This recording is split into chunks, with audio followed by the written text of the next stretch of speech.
আসছে অভিনেত্রী সাফা কবিরের নতুন নাটক তোমার নামে হৃদয়। অভিনয় নিয়ে নিজেকে ভেঙে প্রতিনিয়ত নতুন সব গল্প ও চরিত্র পর্দায় তুলে ধরতে চান সাফা কবির। সেই ভাবনা থেকে নন্দিত এই অভিনেত্রী বেছে নিয়েছেন তার ভিন্ন ধাঁচের গল্পের নাটক, যার শিরোনাম তোমার নামে হৃদয়। পারভেজ ইমরানের গল্প নিয়ে চিত্রনাটক লেখার পাশাপাশি নাটকটি পরিচালনা করছেন মুহিদুল মাহিন।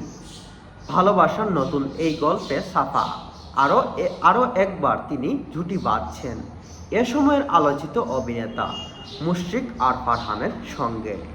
নাটকের গুরুত্বপূর্ণ আরেকটি চরিত্রে দেখা যাবে অভিনেতা লুৎফুর রহমান জর্জকে। আগামী 7 মে ক্যাপ্টেন ডামা ইউটিউব চ্যানেলে নাটকটি রিলিজ করা হবে। এর জন্য দর্শকের জন্য উন্মুক্ত করে দেওয়া হবে বলে জানান নির্মাতারা। সেখানে সাফার দুর্দান্ত অভিনয় এবং তার দক্ষতা দিয়েই এবং